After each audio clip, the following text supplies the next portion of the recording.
A billionaire CEO stands over a janitor mopping her floors, laughing at the man she thinks is nothing. But when fire erupts and his sleeve tears away, she sees a tattoo that stops her heart. Wings of Valor. The same tattoo that marked the pilot who once saved her father's life. The same hero who vanished without a trace. The man she just humiliated is the legend everyone thought was dead. Before we dive into this incredible story, hit that subscribe button and ring the bell so you never miss stories like this. And drop a comment telling me what city you're watching from. I want to see how far this story reaches across the world. Now let's begin. Dreams like that cost more than your life will ever touch. Those words came from Veronica Pierce's mouth, aimed at an 8-year-old girl, and the janitor who heard them felt something snap inside his chest. Something he'd kept buried for 3 years. But let's start where this really begins. 4:30 in the morning. Ethan Cole woke up before his alarm. Always did. Air Force training sticks with you even when everything else falls apart. He reached over and turned it off before it could buzz. The apartment was dark, quiet, cold. He sat on the edge of the bed and looked at the photo on the nightstand.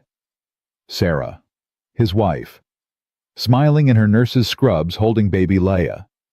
The photo was 6 years old. Sarah had been gone for 3. "Morning, baby," he whispered to the photo. Same thing he said every morning. The photo didn't answer. It never did. He stood up. His left knee complained immediately. The pins and screws from the crash. Doctors said he was lucky to walk. Lucky. Right. In the bathroom, he avoided the mirror at first. When he finally looked, a tired man stared back. 42, but looking older. Lines around his eyes. Gray showing at his temples. This wasn't who he used to be. He turned on the water. Cold. The hot water heater was broken again. 3rd time this month. He couldn't afford to replace it. Not on a janitor's salary. Not with Leia's school expenses and the medical bills still coming. He washed his face fast and reached for his shirt. Long sleeves, always long sleeves. The tattoo on his left forearm couldn't show. Not here. Not ever. But this morning he paused. Looked at it. Wings of Valor. An eagle clutching a shield. Below it coordinates. 34.0522 degree. N 118.2437 degree WW. The place where everything changed. Where 17 people lived because he didn't. He traced the ink with his finger. Some mornings it felt like the tattoo was the only real thing left. Everything else was just surviving. Dad. He yanked his sleeve down. Leia stood in the doorway wearing her purple pajamas with the stars on them. Sarah had bought those pajamas. They were getting small now. "Hey, kiddo. Bad dream." "No, I heard the water." "Sorry, didn't mean to wake you." "It's okay." She rubbed her eyes. "Can we have the special breakfast chocolate chip pancakes? Sarah used to make them every Wednesday. After she died, Ethan kept the tradition alive. Some things you don't let go." "You got it." In the kitchen, Leia climbed onto her chair at the wobbly table. Ethan had been meaning to fix that leg for 6 months. Add it to the list. "Dad, is it okay if I come to work with you today?" "After school." He cracked eggs into a bowl. "You have homework." "I'll bring it. I'll be quiet. I promise." "Leia, please, I want to see the planes." There it was. The thing that made him ache. His daughter loved flying the same way he used to. She drew planes constantly, read books about aerodynamics, asked questions about thrust ratios and wind resistance. 8 years old and already smarter than half the engineers at Vanguard. Sarah used to say Leia had his eyes and his stubborn streak. She was right about both. "All right, but you stay in the break room. You do your homework. You don't wander." "I won't, thank you." She jumped up and hugged him. He held her tight. This little person was everything. The only good thing left from the wreckage of his old life. "Now sit down and eat your pancakes." They ate together. Leia talked about school and her friend Emma and some art project. Ethan listened, really listened, because these mornings were all he had. Mrs. Chen says I'm the best artist in class, Laya said. She wants to enter my plain drawing in the district competition. That's great, kiddo. Do you think I'm good enough? I think you're amazing. Mom would have liked my drawings, right? Ethan's throat tightened. She would have loved them. She'd be so proud of you. Leia smiled. I miss her. Me too, baby. Every day. At 6:15, Ethan dropped Leia at before-school care. She kissed his cheek and ran inside with her backpack bouncing. He watched until she disappeared through the doors. Then he drove to Vanguard Aerospace. The facility sprawled across 12 acres of industrial buildings and hangars. Ethan parked in the employee lot, grabbed his lunch bag, and headed for the service entrance. The fancy front doors were for executives and engineers. People like him used the side entrance by the loading dock. Inside, he punched his time card. 6:43, 17 minutes early. He was always early. Cole. Jenkins, the shift supervisor, stood by the assignment board. Mid-50s, thinning hair, always looked stressed. Morning. You're on Hangar 3 today. Pentagon brass coming at 2 for a demonstration. Floors need to shine. Got it. And Cole. Keep your head down. New CEO's been firing people left and right. Anyone she thinks isn't pulling weight. Ethan nodded. He'd heard the rumors. Veronica Pierce had taken over 6 months ago when her father died. Since then, she'd cut staff by 20%. People walked on eggshells. I'll stay out of her way, Ethan said. Good man. He headed to the supply closet, grabbed his cart, and pushed it toward Hangar 3. Other workers passed him in the halls. Most didn't make eye contact. Janitors were invisible. You learned that fast. In Hangar 3, the morning shift engineers were already at work. 30 people in white coats moving around the XJ-7 prototype like priests around an altar. The fighter jet gleamed behind protective glass. Sleek. Deadly.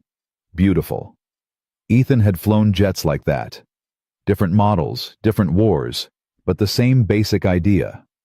Put a man in a metal bird and send him into the sky to do impossible things. He started mopping near the east wall. Hydraulic fluid had leaked overnight. The stain was set in deep. He'd need solvent. Did you hear Pierce fired another engineer yesterday? 2 technicians stood near the water cooler. They didn't notice Ethan 20 feet away. Invisible.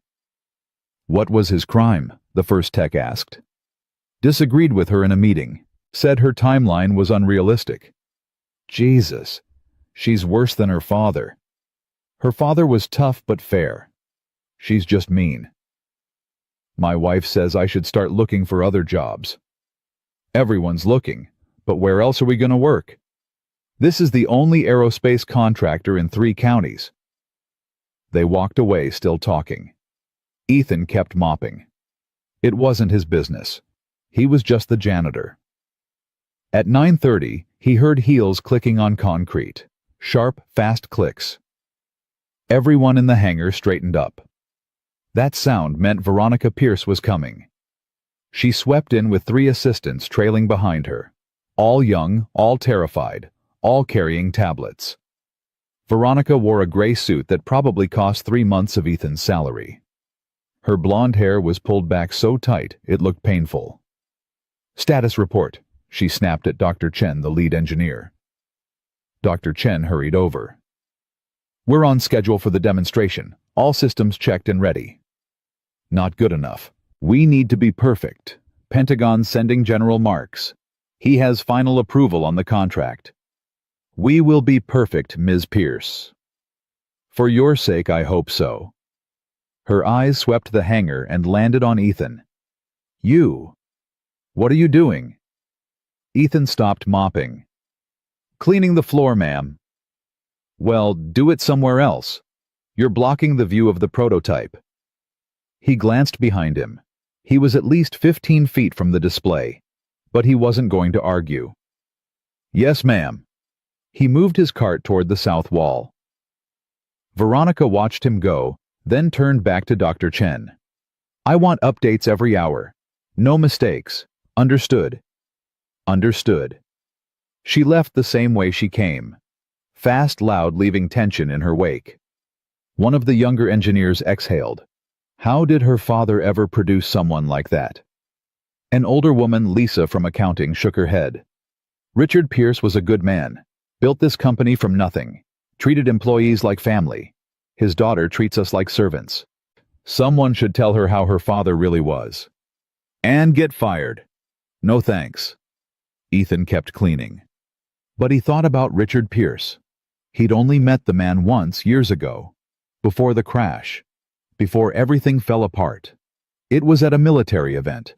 Some ceremony honoring civilian contractors who supported the armed forces.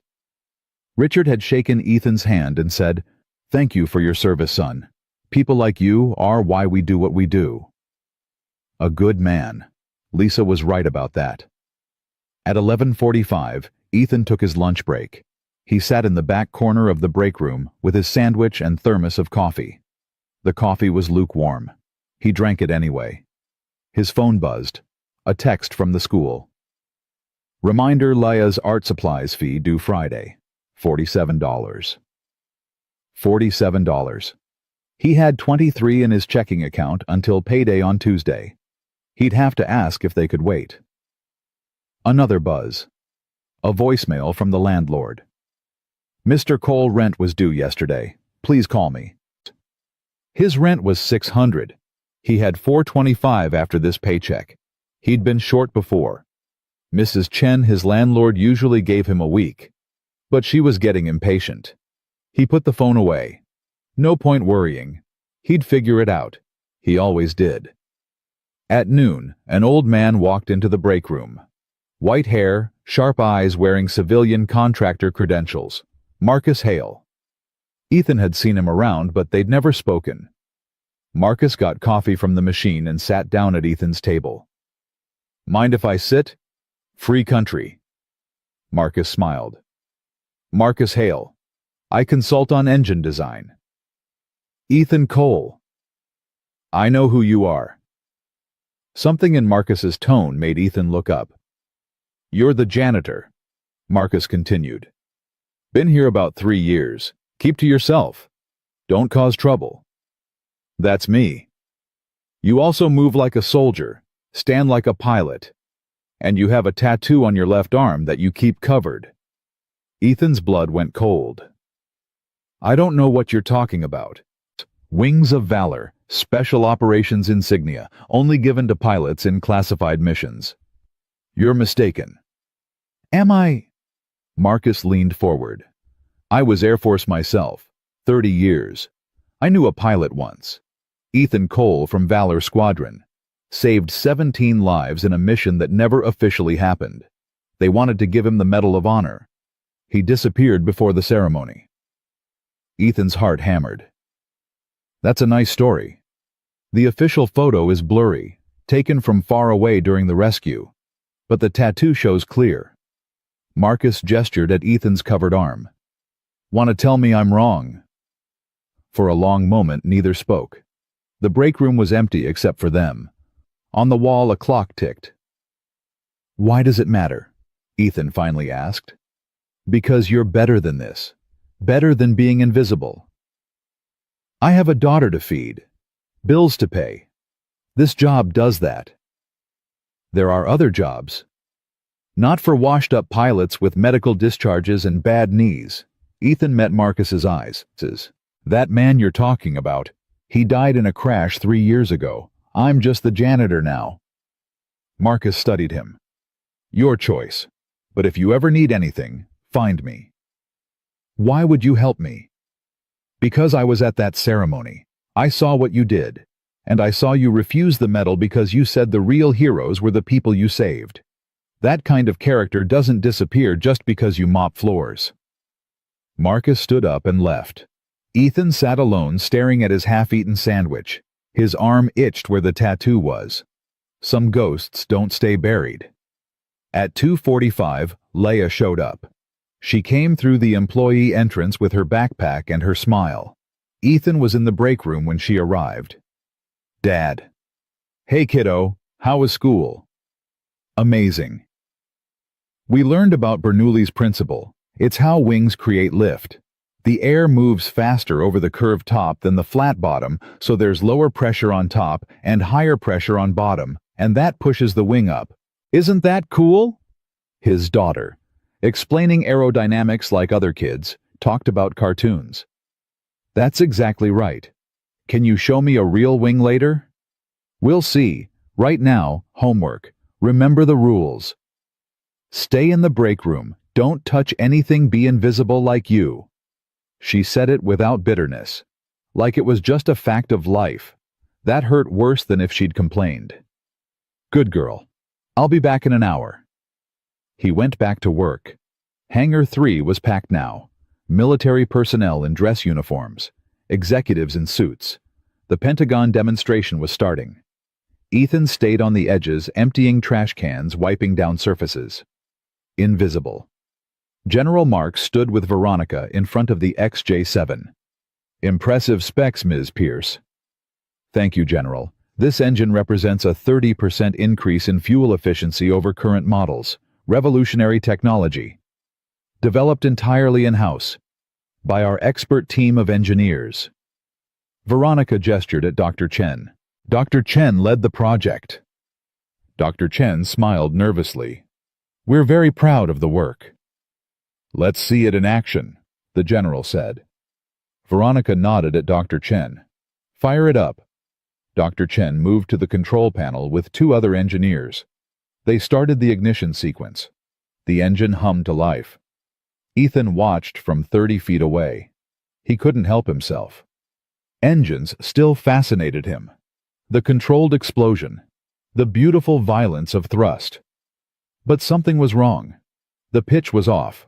Too high. And the pressure readings on the visible monitor were climbing fast. Too fast. His eyes scanned the setup. There. The fuel mixture valve. Line 3. It was installed backwards. The flow direction was reversed. His stomach dropped. If they increased throttle with that valve reversed, the pressure would spike. The engine would overheat. At this range, with this crowd, an explosion would kill everyone in a 20-foot radius. He looked around. Nobody else saw it. They were all watching the readings, nodding, smiling. Dr. Chen reached for the throttle control. Ethan dropped his trash bag. Stop! His voice cut through the hangar. Shut it down now. Everyone turned. 30 faces. All looking at the janitor who just interrupted a Pentagon demonstration. Veronica's face went purple. What did you just say? Shut down the engine. The fuel valve is reversed. Security! Veronica shouted. Remove this man immediately. 2 guards started toward Ethan, but Marcus Hale stepped forward. Wait! Marcus looked at Ethan. What valve? Fuel mixture. Line 3. Look at the installation. The flow arrow points the wrong direction. Dr. Chen frowned. He pulled up the schematic on his tablet. His face went white. Oh my God. The hangar went silent. Shut it down, Marcus said quietly. Right now. Dr. Chen's hands shook as he killed the power. The engine wound down. The pressure readings dropped. The general stepped closer to the engine setup. Is he right? Dr. Chen nodded, unable to speak. If we'd increased throttle, catastrophic failure, possible explosion. The general turned to look at Ethan. Really look at him. Who are you? Nobody, sir. Just the janitor. The janitor. The general glanced at Veronica. Your janitor just saved this demonstration from becoming a disaster. Possibly saved lives. Veronica's hands clenched into fists. Her face was still purple, but now it was from humiliation. Everyone in the hangar was staring at her. The CEO who almost killed a general because she didn't check her own engineer's work. She turned to Ethan. Her eyes were cold, hard, full of something that looked like hate. Thank you for your observation, she said. Each word sounded forced. You may go. Ethan picked up his trash bag and walked away. Behind him, voices erupted. The general demanding explanations. Veronica blaming Dr. Chen. Engineers scrambling to fix the valve. But Ethan kept walking, out of the hangar, into the hallway. His hands were shaking, not from fear, from adrenaline, from being useful, from mattering. It felt good. It felt dangerous. In the supply closet, he leaned against the wall and tried to breathe. His knee throbbed. His heart raced. The tattoo on his arm seemed to burn through his sleeve. That was something. Marcus stood in the doorway. "I didn't want to," Ethan said. "I tried to stay quiet." "You saved lives, again. I endangered my job." "Your job," Marcus laughed. "Ethan, you just humiliated Veronica Pierce in front of the Pentagon. She's going to fire you. You know that, right? I have a daughter." "I know. And that's why you need to stop hiding. People like you with your skills, your knowledge, you could do so much more than mop floors." "I tried that. It ended with me in a hospital and my wife in a grave." The words came out harsher than he meant. Marcus's face softened. "I'm sorry. I didn't know about your wife." "Nobody does. Nobody asks janitors about their lives." "Then let me ask now. What happened?" Ethan closed his eyes. He was so tired. Tired of hiding. Tired of being invisible. Tired of the weight of 3 years pressing down on him. "The crash," he said quietly. "The one that ended my career. It was a training exercise that went wrong. Equipment failure. I brought the jet down in a residential area to avoid hitting houses. But the landing was rough. I broke my leg, my knee, 3 ribs, got a concussion. I was in the hospital for 2 months. And your wife? Sarah was a nurse. She worked nights to support us while I was recovering. Drove home exhausted one morning and fell asleep at the wheel. Hit a tree going 50 miles an hour. His voice cracked. She died instantly. While I was lying in a hospital bed feeling sorry for myself, she was working herself to death to pay our bills. And I never even thanked her properly." Marcus was quiet for a moment. "That wasn't your fault. Wasn't it if I hadn't crashed? If I hadn't refused the medal and the promotion? If I'd just been a normal pilot instead of trying to be a hero?" "Stop." Marcus's voice was firm. "You saved 17 lives that day. You're a hero whether you like it or not. And your wife's death was a tragedy, but it wasn't your fault. Life is cruel sometimes, but you're still here. Your daughter is still here. And hiding from who you are won't bring Sarah back." Ethan opened his eyes. "What do you want from me?" "Nothing. I just want you to know that when you're ready to stop being invisible, I'll help you." Marcus left. Ethan stood in the supply closet alone. His knee hurt. His head hurt. Everything hurt. But Marcus was right about one thing. Hiding wouldn't bring Sarah back. He pushed off the wall and went to find Leia. She was in the break room surrounded by papers, math homework, but next to it a sketch pad. She'd been drawing. The XJ7. Perfect detail. Every line, every curve. She had his eyes for mechanics and Sarah's gift for art. "Hey kiddo, ready to go?" "All ready, but you said I could stay until 5. "Change of plans." "Did something happen?" "Nothing for you to worry about." They walked toward the exit together. Leia held his hand and talked about her homework. Ethan tried to listen, but his mind was elsewhere. Would he still have a job tomorrow? Would Veronica fire him? How would he pay rent? How would he— "Dad, look." Leia pulled free and ran toward the main corridor. Before Ethan could stop her, she turned a corner. "Leia, wait." He chased after her, his bad knee screaming in protest. She'd stopped in front of a display wall. Blueprint diagrams of various aircraft. She stood there, mesmerized, her face pressed close to the glass. "Dad, these are so cool. Look at the wing configuration on this one.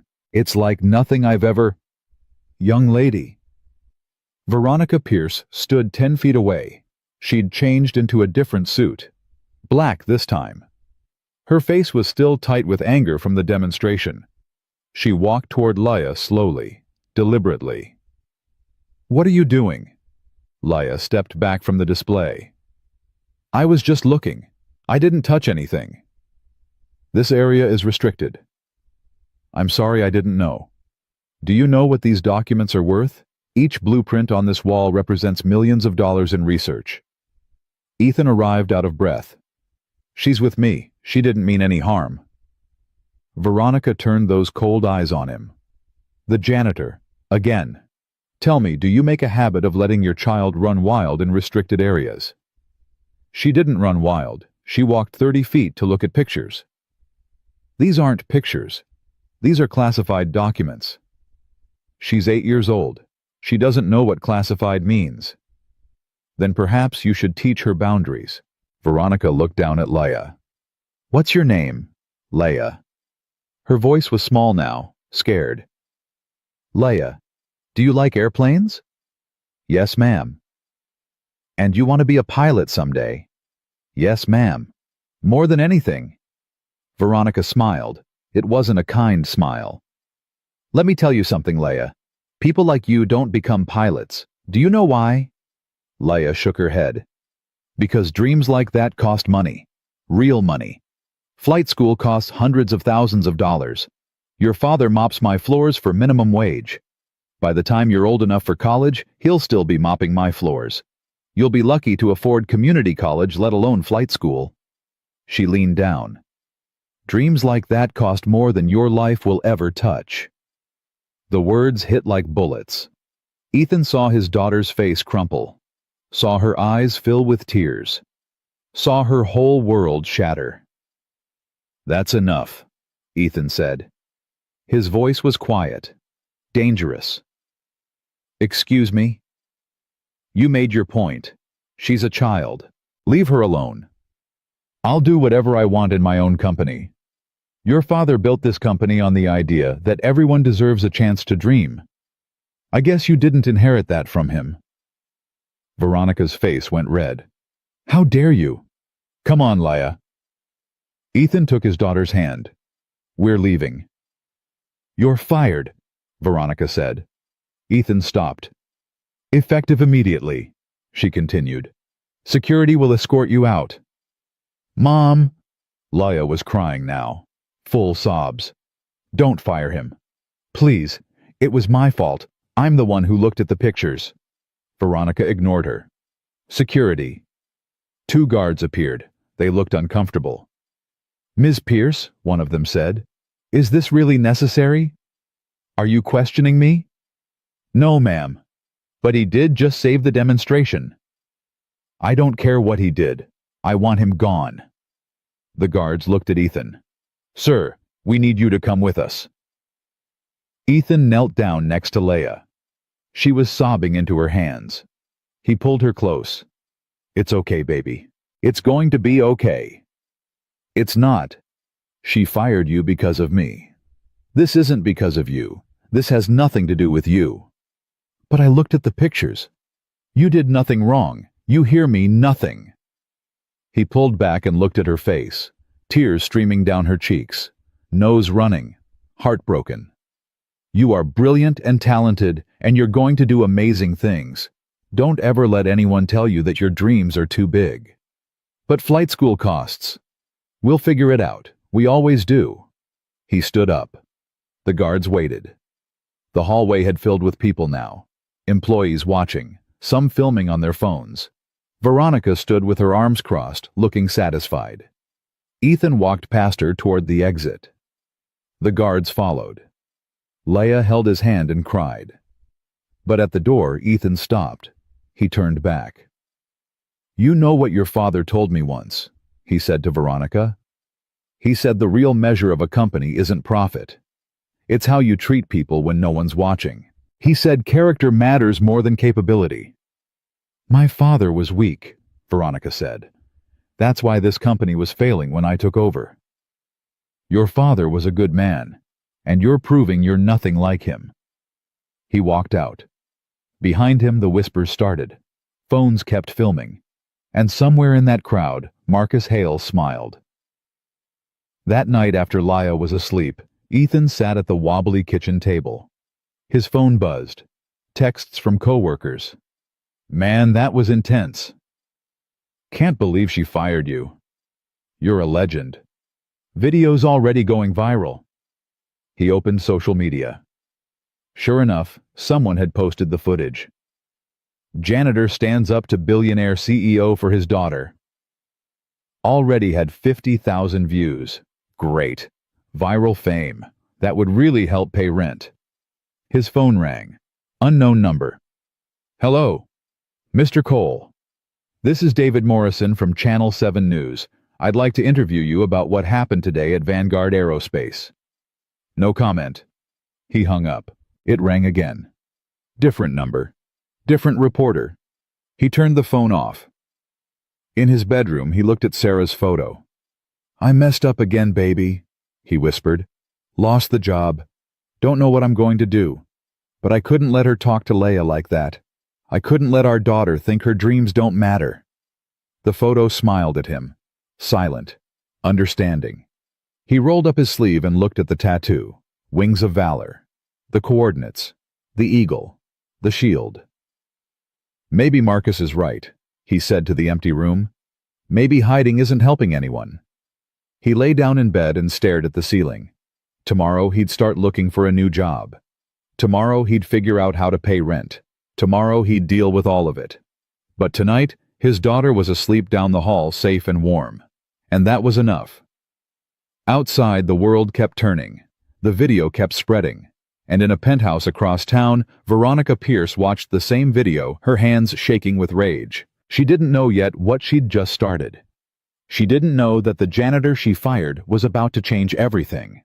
And she definitely didn't know about the tattoo. The eviction notice came on Thursday morning. Ethan stood in the apartment doorway holding the paper. 72 hours to pay 3 months back rent or get out. He'd been juggling payments for weeks, always one step behind. Now the step had caught up. Dad! What's that? Leia stood behind him in her school uniform. He folded the paper quickly. Nothing, kiddo. Just junk mail. You have that look. What look? The one you get when you're worried but trying not to show it. 8 years old, and she could read him like a book. Sarah's gift. She always knew when something was wrong, too. I'm fine. Go brush your teeth.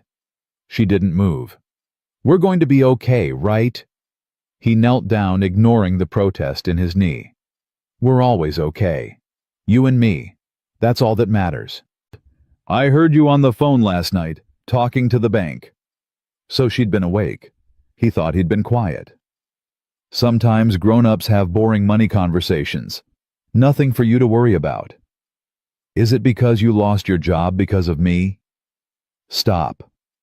He took her hands. This is not because of you. None of this is your fault. You understand. But if I hadn't looked at those pictures, then that woman still would have found another reason to be cruel. That's who she is, not who you are. Leia's eyes filled with tears. I don't want us to be homeless. We won't be, I promise. How do you know? Because I've survived worse, and I always figure it out. She hugged him tight. He held her and wondered how much longer he could keep that promise. After he dropped Leia at school, Ethan spent the morning applying for jobs online. Maintenance positions, security guard openings, warehouse work, anything that paid. By noon, he'd sent 47 applications. 0 responses. His phone buzzed. Another unknown number. He let it go to voicemail. When he checked, it was the 6th reporter trying to reach him. The video had 2 million views now. Comments ranged from supportive to vicious. This man is a hero standing up for his daughter. Billionaire CEO shows her true colors. Poor people always think they deserve more than they earn. She should be ashamed treating a child like that. He closed the app. Internet opinions didn't pay rent. At 1 o'clock, someone knocked on his door. Ethan looked through the peephole. Marcus Hale stood in the hallway. Ethan opened the door. How did you find where I live? Employee records. Can I come in? I'm not an employee anymore. I know, that's why I'm here. Ethan stepped aside. Marcus walked in and looked around. The apartment was small, clean but worn. Furniture that had seen better decades.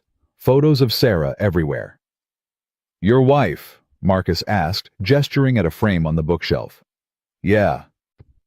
She was beautiful. She was everything. Marcus nodded. He understood loss. You could see it in his eyes. How are you holding up? Fine. Liar. Ethan almost smiled. Why are you here, Marcus? Because you saved lives yesterday and got fired for it. Because that video is everywhere, and Veronica Pierce is getting crucified in the media. And because I think you need to know something. What? Richard Pierce, Veronica's father. The mission that ended your career. He was one of the 17 people you saved. Ethan went still. What? The classified mission, 3 years ago.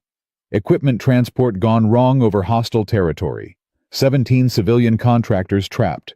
You flew in alone against orders and extracted them all before the site was overrun. Richard Pierce was one of those contractors. I never knew their names. They kept it classified. Richard knew yours. He pushed for you to get the Medal of Honor. When you refused and disappeared, he tried to find you. Spent 2 years looking. Then he got sick. Cancer. He died 6 months ago, never knowing what happened to you. Ethan sat down heavily on the couch. Why are you telling me this? Because Veronica doesn't know. She has no idea the man she fired yesterday saved her father's life. And I think she needs to know. Don't. Why not? Because it doesn't matter. Her father's dead. I'm nobody. Telling her won't change anything. It might change everything. I don't want her pity. This isn't about pity. It's about truth. About showing her that the people she dismisses might be the ones who matter most. Ethan looked at Sarah's photo. What would it accomplish? Maybe nothing, maybe everything. But you deserve better than this. Marcus gestured at the eviction notice on the table. You deserve better than hiding. I'm not hiding. I'm surviving. There's a difference. Yeah, surviving means you live to fight another day. Hiding means you've given up. And which one are you doing? Ethan didn't answer. Marcus stood up. I'm going to tell her. I'm going to show her the mission records. She needs to know what kind of man she destroyed. Marcus, please. You can't stop me, but you can be there when I do it. Your choice. He left. Ethan sat alone in his apartment. The eviction notice stared at him from the table. Sarah's photo smiled from the shelf, and the tattoo on his arm burned like it was on fire. That afternoon, Ethan picked Leia up from school. She was quiet in the car. He knew that quiet. The kind that meant she was thinking too hard about things 8-year-olds shouldn't worry about. How was school? He asked. Fine. Learn anything interesting? Not really. Want to stop for ice cream? We don't have money for ice cream. I didn't ask if we had money. I asked if you wanted ice cream. She looked at him. Dad, I'm not a baby. I know things are bad. Things are temporary. Bad is permanent. We're just in between. What does that mean? It means right now is hard, but right now doesn't last forever. They stopped at the ice cream shop anyway. Ethan used the last $7 in his wallet. Leia got chocolate chip. He got nothing. You're not having any, she asked. Not hungry. You always say that when we can't afford to. I'm always not hungry when we can't afford to. She smiled a little. You're a bad liar. I know. They sat on the bench outside the shop. Leia ate her ice cream slowly, making it last. Other kids ran past with their parents. Normal families with normal problems. Dad, can I ask you something? Anything. That tattoo on your arm. The one you always cover. What is it? He'd known this question would come eventually. Why do you ask? I saw it once when you were sleeping. You pushed your sleeve up. It looked like wings. It is wings. What kind? Eagle wings, from when I was in the Air Force. Were you important? I was a pilot. But were you special? Like the pilots in movies who save people? He looked at his daughter. Her eyes were so much like Sarah's, full of hope and questions and belief that the world was better than it was. I did my job, he said quietly. Same as everyone else. Mrs. Chen said her husband was in the military. She said the people who serve are heroes. Are you a hero? No, baby. I'm just your dad. That's the same thing. Something in Ethan's chest cracked open. He pulled Leia close and held her while she finished her ice cream. When they got home, there were 3 more eviction notices taped to the door. Apparently the landlord was serious. Inside, Ethan's phone rang. Another unknown number. He answered this time expecting another reporter. Mr. Cole. A woman's voice. Professional. Cold. Yeah. This is Patricia Morgan from Vanguard Aerospace Legal Department. We need to discuss your termination. I got fired. Nothing to discuss. Actually, there is. You signed a non-disclosure agreement when you were hired. The incident yesterday, your comments about Mr. Pierce, they violate that NDA. I didn't disclose anything classified. You made defamatory statements about Ms. Pierce in front of witnesses and cameras. We're prepared to file a lawsuit for breach of contract and defamation. Ethan laughed. Actually laughed. You're going to sue me. I have $17 to my name. Good luck collecting. We can garnish wages. From what job she fired me? Future employment. We can also pursue criminal charges for trespassing. Your daughter was in a restricted area. She's 8 years old. The law doesn't care about age when it comes to corporate espionage. Corporate espionage. She looked at pictures on a wall. Pictures of classified aircraft designs. We have grounds. Ethan's hand tightened on the phone. Let me be very clear. You come after my daughter, and I will burn your company to the ground, legal or not. Understood. Silence. Then, we'll be in touch. She hung up. Ethan stood in his kitchen shaking. They were going to sue him, going to come after Leia. These people who had everything were going to destroy what little he had left because he dared to stand up to them. His phone buzzed again. A text from Marcus. Meeting with Veronica tomorrow at 10 a.m. I'm showing her the mission files. You should be there. Ethan typed back. No. You sure? I want nothing to do with her. Even if it could change things. Some things can't be changed. He put the phone down and looked at the eviction notice. 72 hours. 3 days to figure out how to keep a roof over his daughter's head. That night, after Leia went to bed, Ethan pulled out a box from his closet. Medals, commendations, photos from his Air Force days, and buried at the bottom a letter. He unfolded it carefully. The paper was yellowed. 3 years old. Dear Captain Cole, I am writing to thank you for saving my life and the lives of 16 others during the classified mission on February 14th. Your courage under fire was extraordinary.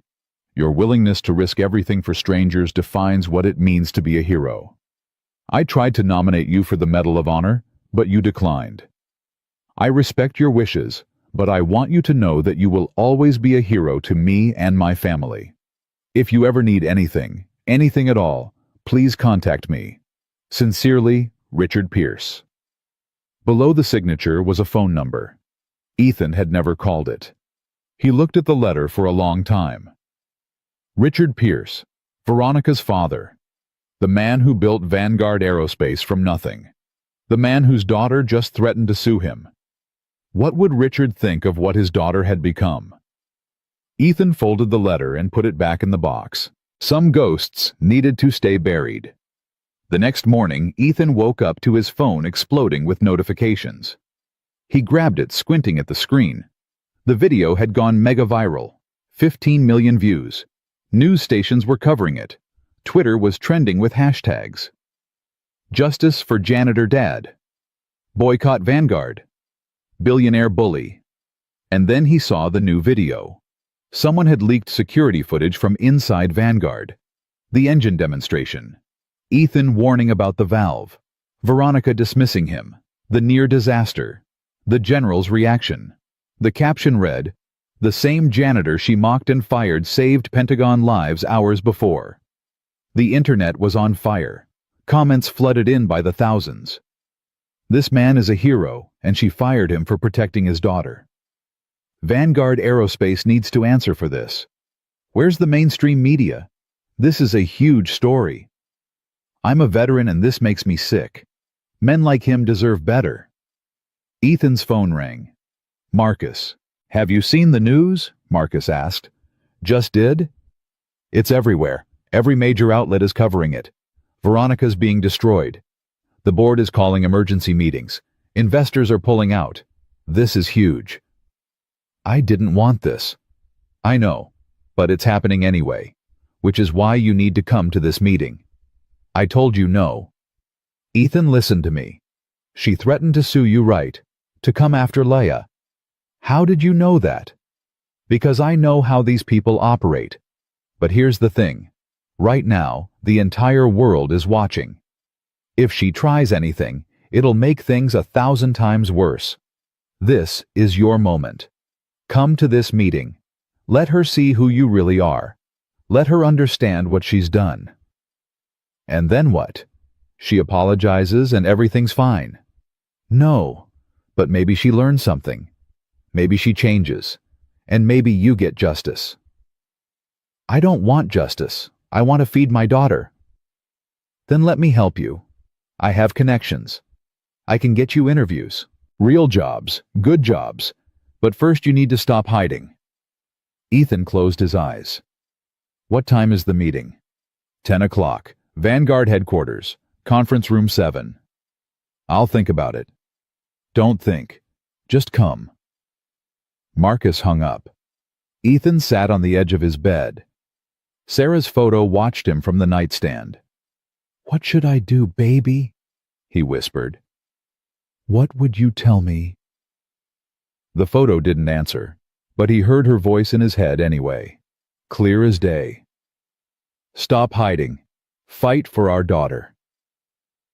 At 9:45, Ethan walked into Vanguard Aerospace through the front door. Not the side entrance, not the loading dock, the front door that executives used. Security stopped him immediately. "Sir, you can't be here. You were terminated." "I'm here for a meeting. Conference room 7. "You're not on the list." "Call Marcus Hale. He'll confirm." The guard looked skeptical but made the call. A moment later his face changed. "Go ahead. 3rd floor." Ethan took the elevator up. His knee throbbed. His heart pounded. The last time he'd been in this building he was being escorted out by security. The elevator doors opened. Marcus stood waiting. "You came." "Against my better judgment." "This is the right thing." "We'll see." They walked down the corridor. Through glass walls, Ethan could see employees watching, whispering. Some took pictures. The famous janitor was back. Conference room 7 was at the end of the hall. Marcus opened the door.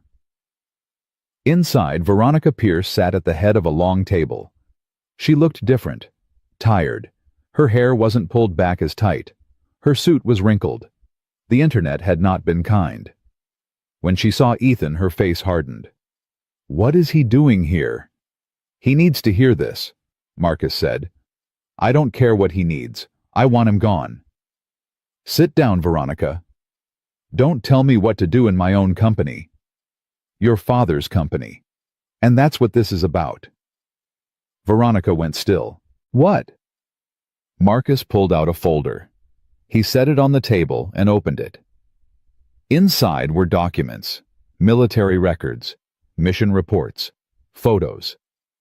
"February 14th, 3 years ago," Marcus said. "Classified military operation, equipment transport over hostile territory. The convoy was ambushed. 17 civilian contractors trapped behind enemy lines. Command refused to send rescue because the risk was too high. One pilot went anyway, against direct orders. He flew into a combat zone alone and extracted all 17 contractors. Every single one survived. Veronica stared at the documents. Why are you telling me this? Because your father was one of those 17 people. The room went silent. Veronica picked up one of the photos. It showed Richard Pierce being helped off a helicopter. His face was covered in dust and blood, but he was alive. I never knew, she whispered. Richard tried to nominate the pilot for the Medal of Honor. The pilot refused. Disappeared. Your father spent 2 years trying to find him. He wanted to thank him properly. He died never knowing what happened to him. Who was the pilot? Marcus looked at Ethan. Veronica followed his gaze. Her face went white. No. His name is Captain Ethan Cole. Valor Squadron. The same man you fired 3 days ago for protecting his daughter. The same man you threatened to sue. The same man whose child you told would never amount to anything. Veronica stood up slowly. She looked at Ethan like she was seeing a ghost. You saved my father's life. Ethan said nothing. Why didn't you tell me? Would it have mattered? Yes, of course it would have. She stopped. No, you're right. It wouldn't have. Not until now. She sat back down. Her hands were shaking. My father talked about that mission. He never said names because it was classified, but he talked about the pilot. He said it was the bravest thing he'd ever seen. He said that pilot gave him 6 more years with his family. 6 years to see me take over the company. 6 years to... Her voice cracked. I wasted those years fighting with him, telling him he was weak, telling him I'd run the company better. And now he's gone and I can't... She broke off, put her face in her hands. Marcus looked at Ethan. Ethan looked away. I need to apologize, Veronica said quietly. To you. To your daughter. To everyone. I've been so angry since my father died. Angry that he left me with this impossible job. Angry that everyone compared me to him. Angry that I could never be as good as he was. And I took it out on anyone who reminded me that I was failing. Your father was a good man, Ethan said, his first words since entering the room. He wrote me a letter after the mission, offered to help if I ever needed anything. I never called. Why not? Because I didn't want to be the hero. I just wanted to be a father, to start over, to be invisible. You succeeded. Yeah, and look where it got me. Veronica looked at the documents again, at the photos of her father, at the mission report describing Ethan's actions. What can I do? She asked. How can I make this right? You can't. There must be something. There isn't. What's done is done. I'll give you your job back, a better job. I'll make you... I don't want a job from you. Then what do you want? Ethan stood up. I want to go home. I want to figure out how to pay my rent. I want my daughter to stop crying herself to sleep because she thinks we're going to be homeless. I want to stop being a viral video and just be a dad again. He walked toward the door. Wait, Veronica said. Please. He stopped but didn't turn around. I can help with the rent, with finding you work, with... I don't need your charity. It's not charity. It's what my father would have wanted. It's what's right. What's right is you learning that people aren't disposable, that children deserve to dream, that cruelty doesn't make you strong. He turned to look at her. Your father knew that. I hope someday you will too. He left. Marcus caught up with him at the elevator. That went better than I expected. Really? Because it felt like a disaster. She knows the truth now. That's something. It's nothing. Truth doesn't pay bills. The elevator doors opened. They stepped inside. For what it's worth, Marcus said, I'm proud of you. For what?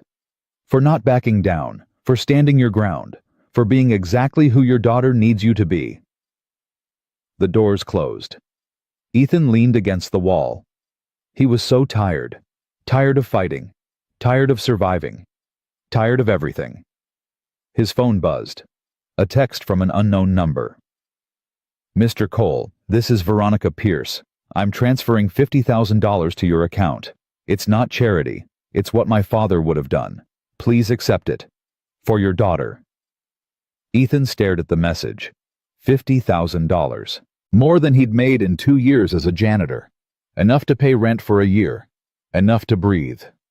He typed back one word. No. Another buzz. Please, I'm begging you, let me do one thing right. He typed again. Fix yourself first. Then we'll talk. He put the phone away. Marcus watched him. You just turned down $50,000. Yeah. Why? Because money doesn't fix what's broken, and she needs to understand that. The elevator reached the ground floor. The doors opened. And Ethan Cole walked out of Vanguard Aerospace one more time, still broke, still unemployed, but somehow standing a little taller than before. The eviction deadline came and went. Ethan packed their belongings into garbage bags and boxes. Everything they owned fit into his 12-year-old Honda. 2 people's entire lives crammed into a trunk and back seat. Where are we going? Leia asked. She stood in the empty apartment holding her backpack and a box of her drawings. Motel for a few days, just until I figure things out. What about school? You'll still go to school, same bus stop. But the bus doesn't come to motels. I'll drive you. With what gas money? He didn't have an answer for that. She was 8 years old and doing math he couldn't solve. They drove to the cheapest motel Ethan could find. $40 a night. He had enough for 3 nights. After that, he didn't know. The room smelled like cigarettes and cleaning chemicals. 2 beds with thin blankets. A TV that only got basic channels. A bathroom with rust stains in the sink. Leia sat on one of the beds and looked around. She didn't cry. That was worse somehow. If she'd cried, he could have comforted her. But she just sat there accepting this as their new reality. It's not forever, Ethan said. I know. I'm going to fix this. I know. Leia, look at me. She did. Her eyes were dry but empty, like something inside her had shut down. We're going to be okay, he said. You keep saying that. Because it's true. Is it? We're living in a motel. You don't have a job. That lady wants to sue us. How is any of this okay? He sat down next to her. You're right. It's not okay. But it will be. I promise you. You can't promise that. Watch me. She leaned against him. I'm scared, Dad. Me too, baby. Me too. That night, Ethan lay awake staring at the water-stained ceiling. His phone sat silent on the nightstand. No job offers, no solutions. Just the sound of Leia breathing in the next bed and the highway traffic outside. At 2 a.m, his phone buzzed. A text from Marcus. Saw the news. Heard about the eviction. My guest room is empty if you need it. Ethan stared at the message. Pride told him to refuse. Logic told him to accept. He typed back. Can't accept charity. It's not charity, it's friendship. There's a difference. I barely know you. Then let's fix that. Coffee tomorrow. My treat. Just talk. No strings. Ethan looked at Leia sleeping. Her face was peaceful. She deserved better than this motel. Okay, coffee. But that's all. The next morning, Ethan met Marcus at a diner near the motel. Marcus was already there sitting in a booth with 2 coffees waiting. You look terrible, Marcus said. Thanks, that's helpful. I'm honest. It's a character flaw. Marcus pushed 1 coffee toward Ethan. Drink, then we talk. Ethan drank. The coffee was strong and hot, and exactly what he needed. I made some calls, Marcus said. Got you 3 job interviews, all aerospace companies, all legitimate positions, no charity. What kind of positions? Safety consultant, quality inspector, training coordinator. All use your skills, all pay decent. I can't work in aerospace, I'm blacklisted. Not everywhere, just Vanguard. And even that's changing. What do you mean? Marcus pulled out his phone and showed Ethan an article. Vanguard Aerospace CEO under fire after viral video. Board calls emergency session. Investors demand answers. Ethan read the headline. So the board is furious. Stock price dropped 12%. 3 major contracts are in jeopardy. They're talking about removing Veronica as CEO. That's not my problem. Isn't it? You could end this. One statement supporting her. One interview saying she apologized and you accept. The internet would calm down. Why would I do that? Because she's trying, really trying. She's been meeting with HR, reforming company policies, giving employees raises. She even started a scholarship fund for underprivileged kids interested in aerospace. Good for her. Ethan, she's changing. Because of you. Because you showed her who her father really was. Changing doesn't erase what she did. No, but it's a start. Ethan set down his coffee. You want me to save her company. I want you to give her a chance. The same chance people gave you when you crashed that plane. The same chance your wife gave you every time you came home from a mission. Everyone deserves a second chance. Some mistakes don't get second chances. Maybe, but some do. And you won't know which is which until you try. They sat in silence. Around them, the diner bustled with morning customers. Normal people with normal problems. What do you get out of this? Ethan asked. Peace of mind. I'm 70 years old. I've seen too many good people destroy each other over pride.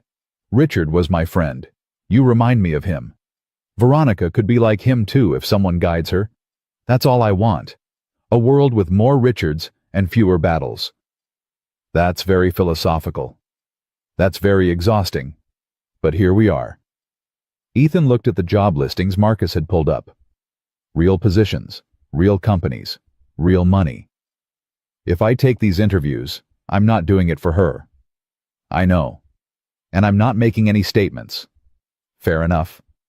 And I'm still not living in your guest room. We'll see about that. The first interview was that afternoon. A safety consultant position at Horizon Aviation. Ethan wore his only suit. The pants were a little short and the jacket smelled like mothballs, but it was professional. The interviewer was a woman in her 50s named Janet. She looked at his resume with raised eyebrows. You're the janitor from the video. I was a pilot before that. And you really saved those Pentagon officials. I spotted a reversed valve. Anyone could have done it. But they didn't. You did. She set down the resume. I'm going to be honest. We need someone with your eye for detail. Someone who understands systems. But hiring you comes with baggage. The internet attention. The controversy. Can you handle that? I've handled worse. Such as, I crashed a fighter jet, lost my wife, and spent 3 years mopping floors while people walked past me like I didn't exist. I can handle some internet attention. Janet smiled. You're hired. When can you start? Ethan blinked. Just like that. Just like that. We need good people. You're good people. The rest is noise. I don't know what to say. Say yes. Yes. They shook hands. Ethan walked out of the building in a daze. He had a job. A real job.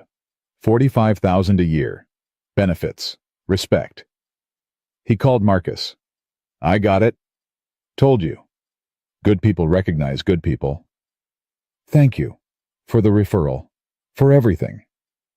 Don't thank me. Thank yourself. You earned this. Ethan sat in his car and cried. Just sat there in a parking lot and let 3 years of pressure release. He cried for Sarah, for Laya, for every moment of invisible servitude, for every time someone walked past him like he was furniture. And then he wiped his face, started the car, and drove to pick up Laya from school. She was waiting at the curb when he arrived.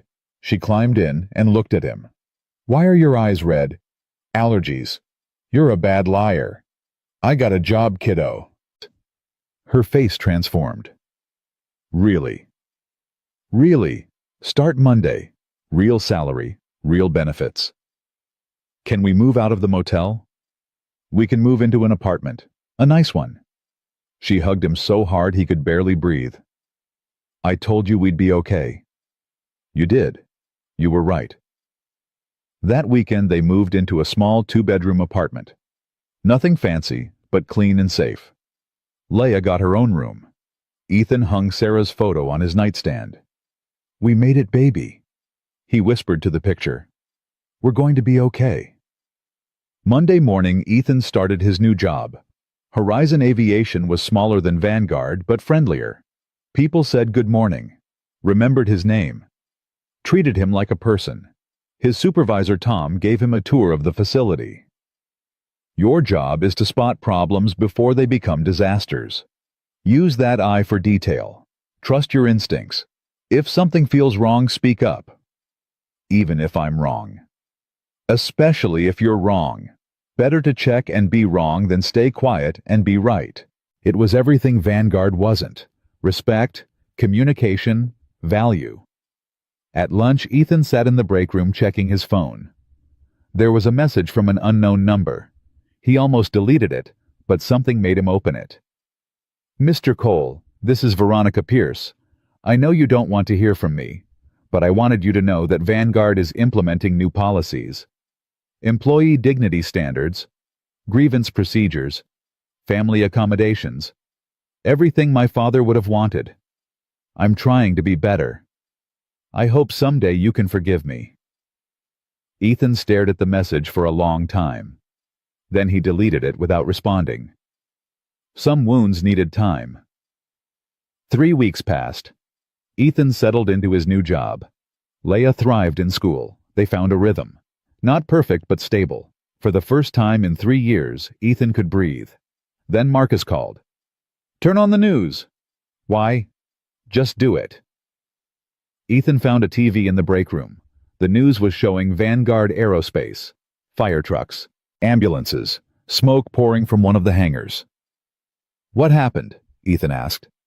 Equipment fire during a test. No one hurt yet, but there's a problem. Someone's trapped inside. Ethan's stomach dropped. Who? They're not saying. But Ethan, it's Hangar 3, where the XJ-7 is stored. The same hangar where Ethan used to work, where he'd spent 3 years mopping floors and being invisible. Why are you telling me this? Because I know you, and I know you're going to want to help. I don't work there anymore. That's never stopped you before. Marcus hung up. Ethan stood frozen watching the news coverage. Emergency responders were keeping everyone back. The fire was spreading, and someone was inside. He thought about walking away, about staying at his safe job with his safe life, about being smart for once. Then he grabbed his keys and ran. The drive to Vanguard took 20 minutes. Ethan parked illegally and ran toward the facility. Security tried to stop him. Sir, you can't go in there. Someone's trapped. Fire department is handling it. Where how? What's the plan? The guard hesitated. They're trying to get through the main entrance, but the fire's too intense. There's a service entrance on the east side, through the maintenance corridor. I used to work here. That corridor might be blocked. Or it might not. You want to risk someone dying because you didn't check. The guard looked at Ethan, then at the burning hangar, then back at Ethan. Stay behind the fire line. Ethan didn't stay behind anything. He ran toward the east side of the building. The service entrance was propped open, smoke billowing out. He pulled his shirt over his mouth and went inside. The heat hit him immediately. The corridor was thick with smoke. He dropped to his knees where the air was clearer and crawled forward. His bad knee screamed. He ignored it. Hello, he shouted. Anyone here? No response. He kept moving. The corridor branched. Left went to the main hangar, right went to the offices. Where would someone be? Then he heard it. Coughing. Faint, but there. He followed the sound down the left corridor. The smoke was worse here. He could barely see 3 feet ahead.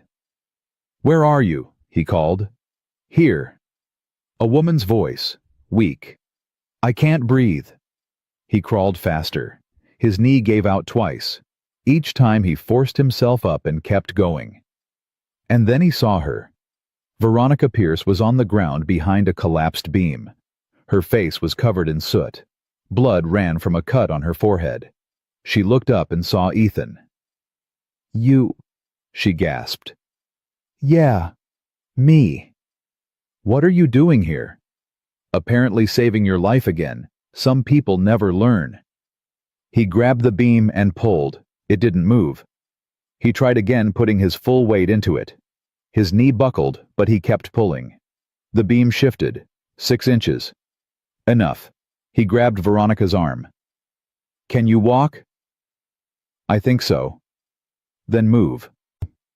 He pulled her out from under the beam. She stood wobbly, leaning on him. Together they stumbled back down the corridor. The smoke was worse now. The fire was spreading. Veronica's legs gave out. She collapsed.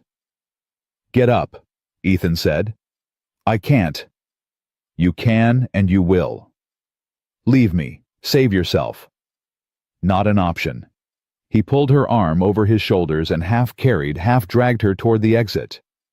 Every step was agony. His knee was on fire. His lungs burned. The smoke was choking him. But he kept moving. One step, then another, then another. The exit appeared through the smoke. Blessed daylight. Fresh air. They stumbled outside and collapsed on the ground. Paramedics rushed over. Someone pulled Ethan away from Veronica. Someone else put an oxygen mask on his face. "Sir, can you hear me?" Ethan nodded. "You're going to be okay. Just breathe." He breathed. Deep, painful breaths. Around him, chaos. Firefighters spraying water. Paramedics treating Veronica. News cameras filming everything. Marcus appeared. "You absolute idiot." "Good to see you too. You could have died." "But I didn't." "Because you're too stubborn to die. Runs in the family." They loaded Veronica onto a stretcher. As they wheeled her past, she reached out and grabbed Ethan's hand. "Thank you," she whispered. He squeezed her hand once, then let go. The paramedics took her away. Ethan sat on the ground, oxygen mask on his face, watching the fire trucks work. His phone buzzed. A text from Janet at Horizon Aviation. "Saw the news. You okay?" He typed back. "Yeah. Sorry if this causes problems." "Are you kidding? My safety consultant is a genuine hero.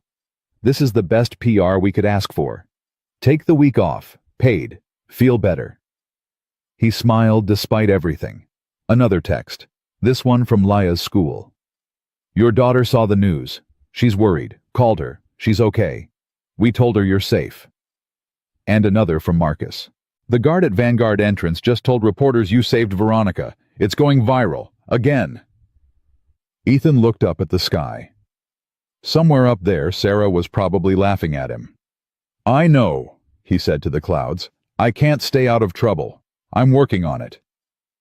A reporter approached. "Mr. Cole, can we ask you some questions?" No comment. "You just saved the life of the woman who fired you. How does that feel?" "Tired. It feels tired." "Do you want her to apologize?" "I want to go home and hug my daughter." "One more question. Why did you go in there, after everything she did to you?" Ethan thought about that. About Richard Pierce's letter. About the coordinates on his tattoo. About 17 people who lived because one pilot refused to leave them behind. "Because that's what good people do," he said finally. "They help, even when it's hard, even when it hurts, even when the person doesn't deserve it. That's what my wife taught me. That's what I'm teaching my daughter. And that's what I'm going to keep doing until the day I die." He stood up, handed back the oxygen mask, and walked away. Behind him, cameras kept rolling. The internet kept watching. And in a hospital 3 miles away, Veronica Pierce lay in a bed breathing through an oxygen mask and cried for the first time since her father died. Ethan drove straight to Laya's school. She was waiting in the principal's office, her face pale. When she saw him, she ran. "Dad!" He caught her and held on tight. "I'm okay.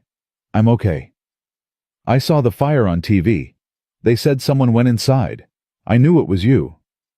"How did you know?" "Because you always go inside. You can't help it." She was right. He couldn't. "I'm sorry I scared you." "Don't be sorry. Just don't die." She pulled back and looked at him.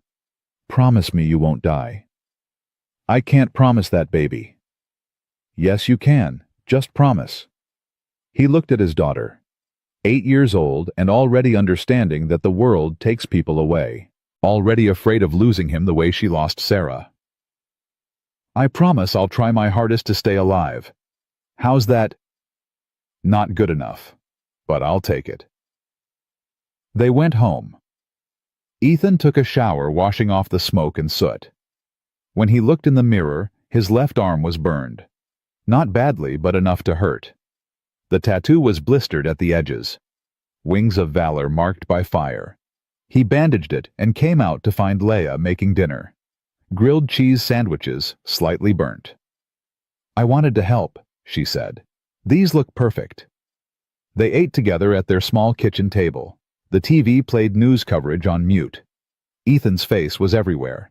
The hero janitor strikes again. The man who forgives. The living saint.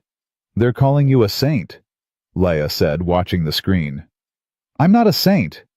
"I know. Saints don't burn grilled cheese." He laughed. Actually laughed. Fair point.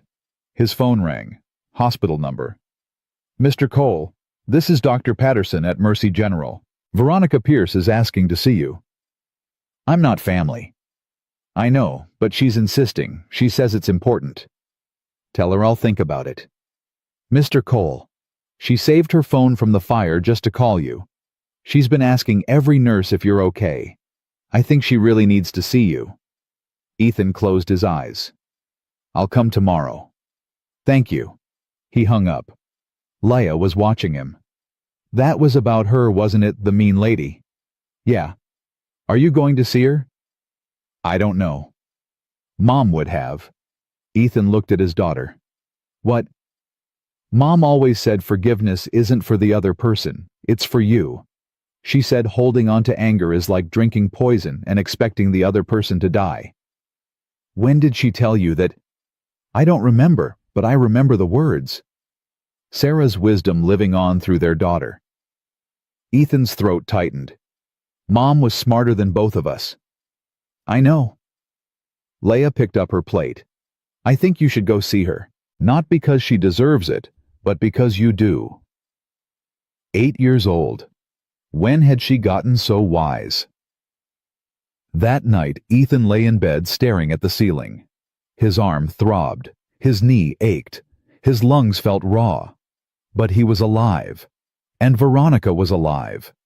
And somehow that mattered more than he wanted to admit.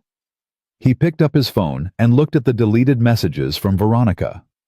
All her attempts to apologize, to make things right. He'd ignored every single one. Maybe it was time to stop ignoring. The next morning, Ethan drove to the hospital. He sat in the parking lot for 10 minutes, trying to convince himself to leave. Then he got out of the car and went inside.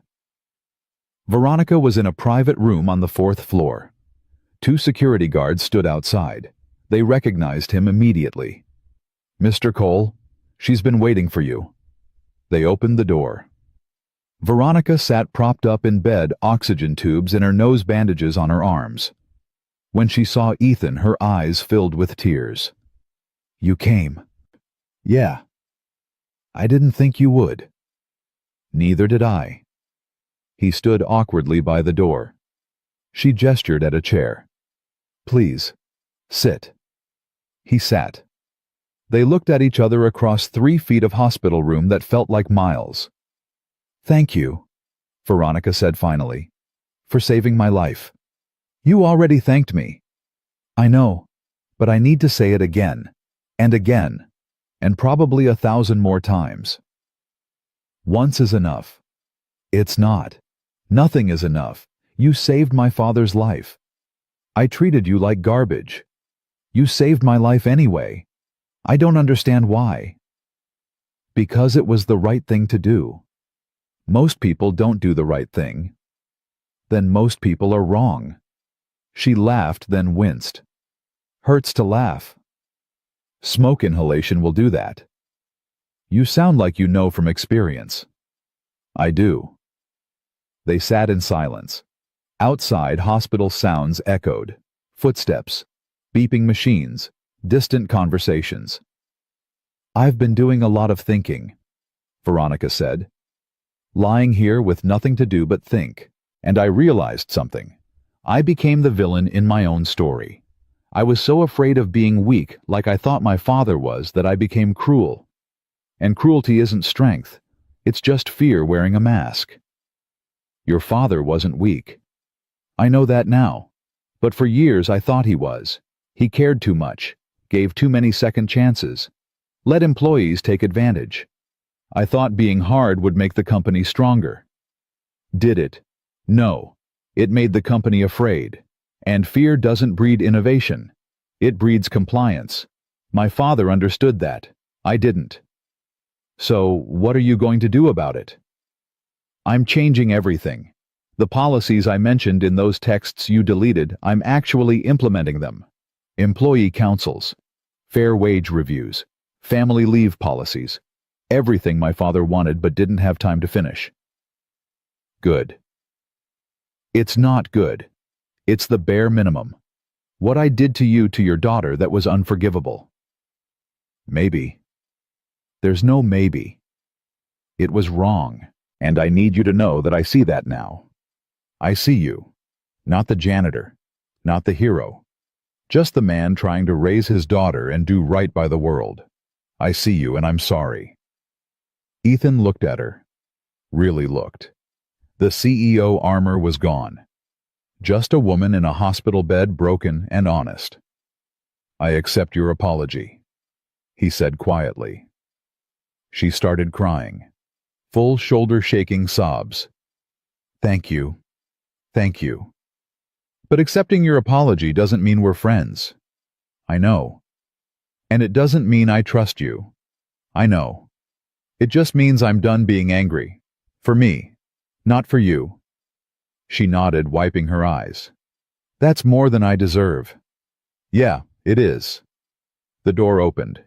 A nurse came in with medications. Ethan stood to leave. Wait, Veronica said. There's something else. Something I want to do. For your daughter. I told you I don't want charity. It's not charity. It's an investment. In the future. She took a breath. I'm starting a foundation. The Richard Pierce Memorial Foundation. Full scholarships for underprivileged kids who want to study aerospace engineering. Flight school. University. Everything. And I want Leia to be the first recipient. Ethan froze. What? She loves planes. She has talent. She deserves a chance. When she's old enough, when she's ready, she'll have a full scholarship. No strings. Just opportunity. Veronica. It's what my father would have wanted. It's what you deserve. And it's what I need to do to start fixing what I broke. That's too much. It's not enough, but it's a start. Ethan sat back down. His hands were shaking. You're serious. Completely. The foundation paperwork is already filed. Marcus is helping me set it up. We're working with 3 universities and 2 flight schools. We want to help 20 kids the first year, 50 the second. More after that. Why? Because my father saved lives by building planes. You saved lives by flying them. I want to save lives by creating opportunities. It's the only way I know how to honor both of you. Ethan thought about Leia, about her drawings, her questions about Bernoulli's principle, her face pressed against the glass, staring at blueprints with wonder. She'd have to earn it, he said. No free rides. She works for it or she doesn't get it. Agreed. The scholarships are merit-based, but we'll provide tutoring, mentoring support. We'll help these kids succeed, not just throw money at them. And if she decides she doesn't want aerospace, if she wants to be an artist or a teacher or anything else, Then the scholarship transfers to whatever she wants to study. The point is giving her options, giving all these kids options. Ethan looked at his hands, calloused from 3 years of janitorial work, scarred from the crash, burned from yesterday's fire. These hands had flown fighter jets and saved lives and mopped floors, and now they were shaking because someone was offering his daughter a future. "Okay," he whispered. "Okay. Tell me more about the foundation." They talked for an hour. Veronica explained the structure, the funding, the selection process. She'd thought of everything, made it real. Not just words, but action. When Ethan finally left, the sun was setting. He sat in his car and called Marcus. "She told you about the foundation," Marcus said. "You knew." "I helped her plan it. She's been working on it for 3 weeks, since the day you walked out of that conference room. This is real. She's really changing." "I told you. People can change when they want to, when they have a reason. My daughter's going to be able to go to college. More than that. She's going to be able to chase her dreams. Because of you. Because you didn't give up. Because you showed Veronica what real strength looks like." Ethan wiped his eyes. "Thank you. For everything. Thank yourself. You did this." That night, Ethan told Leah about the scholarship. She stared at him, not comprehending. "I can go to flight school. When you're older, if you work hard, if you keep your grades up. Real flight school, like real pilots. Like real pilots." She screamed. Actually screamed with joy. Then she hugged him so tight he thought his ribs would crack. "I can fly. I'm going to fly like you." "Better than me, kiddo. You're going to fly better than me." She pulled back. "Will you teach me everything you know?" "Everything. Starting tomorrow." They spent the next week in a new rhythm. Ethan worked at Horizon Aviation during the day. Evenings he taught Leah about aerodynamics using paper airplanes and YouTube videos. She absorbed everything like a sponge. "The angle of attack determines lift," she said, adjusting a paper plane's nose. "Too steep and you stall. Too shallow and you don't get enough lift." "Perfect. Now what about drag?" "Drag is the enemy. You want smooth surfaces and streamlined shapes to minimize resistance." "And thrust. Thrust overcomes drag and moves you forward. But you need balance. All 4 forces working together." She launched the plane. It sailed across the room in a perfect arc. "That's my girl," Ethan said. His phone rang. Veronica. He'd saved her number now. Progress. "Ethan, I hope I'm not calling too late." "It's fine. What's up?" "The foundation board wants to meet you. And Leah. Nothing formal. Just dinner. They want to understand who we're helping and why." "Veronica, I don't know. Please, it would mean a lot. And I think Leah would enjoy meeting some real aerospace engineers." He looked at his daughter holding her paper airplane eyes bright with dreams. "Okay. When?" "Friday night, 7 o'clock. I'll send you the address." "We'll be there." Friday came. Ethan and Leah dressed up. She wore her best dress, the one Sarah had bought for her 6th birthday. It was getting small, but she refused to give it up. "Do I look okay?" she asked. "You look beautiful." "Will they like me?" "They'll love you." The dinner was at a nice restaurant downtown, private room in the back. When they arrived, Veronica was already there with 5 other people. All older, all professional, all smiling. "Everyone, this is Ethan Cole and his daughter Leah." "Ethan, Leah, this is the foundation board." Introductions were made. Dr. Sarah Chen, aerospace engineering professor. Colonel James Wright, retired Air Force. Angela Morrison, pilot and flight instructor. David Park, aerospace CEO. And Marcus Hale, who winked at Ethan. They sat down, ordered food, and then they started asking Leah questions. "So you want to be a pilot?" Angela asked. "More than anything," Leah said. "I want to fly like my dad." "Your dad was a fighter pilot, right?" "The best fighter pilot. Ethan felt his face heat. She's biased. I'm accurate, Leia corrected. Everyone laughed. What kind of planes do you want to fly? Colonel Wright asked. All of them, but especially the fast ones. The ones that break the sound barrier. A girl after my own heart, Angela said. I flew F-16s for 10 years. Leia's eyes went wide. Really? Really? And let me tell you something. Being a pilot isn't just about flying. It's about discipline, study, practice. Are you willing to work hard? Yes, ma'am. Even when it's boring, even when you'd rather play with friends. My dad says anything worth having is worth working for. Your dad is right. They talked for 2 hours. About planes, about school, about dreams. Leia told them about her drawings, about her calculations of thrust ratios, about her theory on how to improve wing efficiency. The board members exchanged looks, impressed looks. This kid is special, Dr. Chen whispered to Veronica. I know, Veronica whispered back. After dinner, while Leia talked to Angela about flight school, Veronica pulled Ethan aside. She's incredible. She's Sarah's daughter, smart, determined, stubborn. She's your daughter too, brave, kind, honest. I'm just trying not to screw her up. You're not. You're giving her exactly what she needs, love, support, an example of what a good man looks like. Ethan looked at Veronica. Are you okay? Really okay?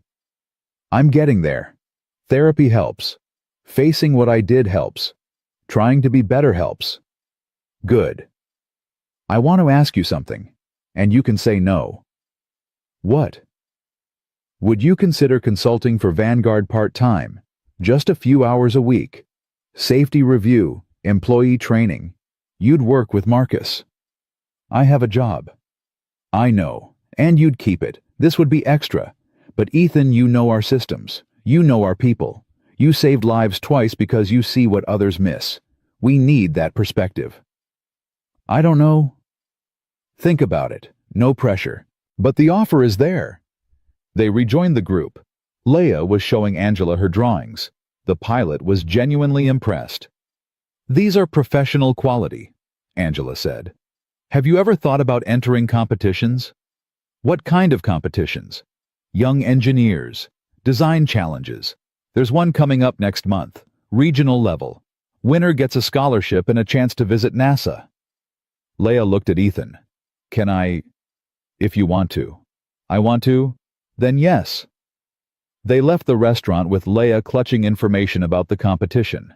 In the car, she chattered nonstop about designs and ideas and possibilities. Dad, I'm going to win. I'm going to win and go to NASA and see real rockets. I believe you. Do you really? I really do. She smiled and looked out the window. Mom would be proud, right? Mom would be so proud she'd burst. I wish she was here. Me too, baby. Me too. That weekend, Ethan helped Leia start her competition entry. She decided to design a more fuel-efficient wing configuration. They worked at the kitchen table, surrounded by paper and pencils and calculations. If we reduce drag here, Leia said, pointing at her sketch, we can improve fuel economy by maybe 3%. How did you calculate that? She showed him her math. It was correct. Better than correct. It was innovative. Where did you learn this? He asked. I've been watching engineering videos online and reading Dad's old textbooks. You've been reading my textbooks. They're interesting. Better than the books at school. Ethan looked at his daughter. Really looked. She wasn't just smart. She was exceptional. And she was only 8. His phone rang. Unknown number. He answered. Mr. Cole. This is Jennifer Park from Aerospace Weekly magazine. We're doing a feature on everyday heroes in the industry. Would you be willing to be interviewed? I'm not a hero. Sir, you've saved lives multiple times. You've forgiven someone who wronged you. You're raising an amazing daughter while working multiple jobs. If that's not heroic, I don't know what is. I'm just doing what anyone would do. But most people don't. That's the point. Will you talk to us? He looked at Leia, bent over her designs, her tongue sticking out in concentration. On one condition. You interview my daughter too. She's the real story. Deal. The interview happened the following week. Photographer, journalist, cameras. Leia loved every second of it. She explained her wing design with confidence and clarity, answered questions like a professional. The journalist Jennifer was impressed.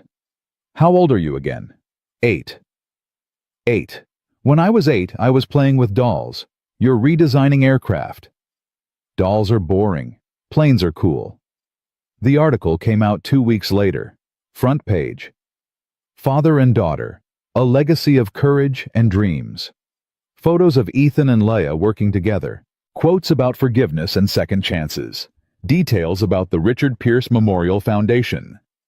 The response was overwhelming. Letters, emails, phone calls. People wanting to donate to the foundation. Kids wanting to apply for scholarships. Schools wanting Ethan to speak. You're famous, Leia said, reading comments online.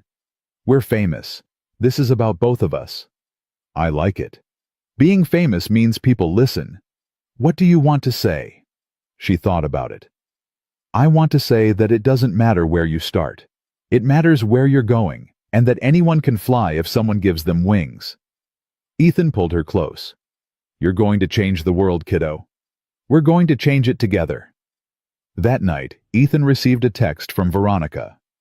Saw the article. You and Leia are inspiring thousands. Thank you for giving the foundation such a beautiful face. He texted back. Thank you for giving us a future. 3 dots appeared, then disappeared, then appeared again. Finally, I'm trying to be the person my father believed I could be, the person you showed me I should be. It's hard, but it's worth it. Ethan smiled. Keep trying. That's all any of us can do. He put the phone down and looked at Sarah's photo. We're okay, baby, he whispered. We're more than okay. We're flying. The competition was 3 weeks away when Leia got sick. Just a cold at first, then a fever. Then she couldn't breathe properly. Ethan rushed her to the emergency room at 2 in the morning. Pneumonia. The doctor admitted her immediately. She'll be okay, the doctor said, but she needs rest, at least a week, maybe 2. The competition? Leia whispered from the hospital bed. It's in 3 weeks. You'll miss it if you have to, Ethan said. Your health comes first. But I've worked so hard. I know, baby, but there will be other competitions. Not like this one, not with NASA. She started crying. Not dramatic sobs. Quiet, defeated tears. The kind that hurt worse because they came from giving up. Ethan held her hand. Listen to me. If you can't compete, you can't compete. But that doesn't mean you stop dreaming. That doesn't mean you stop designing. You hear me? It's not fair. No, it's not. But life rarely is. She closed her eyes. The fever made her look so small, so fragile. For a moment, Ethan saw Sarah in that hospital bed 3 years ago. The last time. The goodbye he never got to say. He squeezed Leia's hand tighter. You're going to be fine. You're going to get better. And whether you compete or not, I'm proud of you. Promise. Promise. She fell asleep. Ethan sat beside her bed and watched her breathe. Each breath was a small victory. Each moment she was alive was a gift. His phone buzzed. Veronica. Saw the news about Leia. Is she okay? Pneumonia. She'll recover. Thank God. What can I do? Nothing. Just prayers if you have them. I have them. And I have something else. The competition. I'm on the organizing committee. We can postpone Leia's entry. Give her extra time.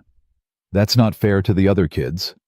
The other kids didn't spend weeks in a motel, didn't lose their mother, didn't watch their father save lives while the world ignored him. Life hasn't been fair to Leia. Let us be fair now. Ethan looked at his sleeping daughter. She'd want to compete on the same terms as everyone else. Then we'll ask her when she wakes up, but the option is there. Thank you. Ethan, she's going to be okay. She's strong, like her father. He hung up and went back to watching Leia breathe. Strong, maybe. But even strong people break sometimes.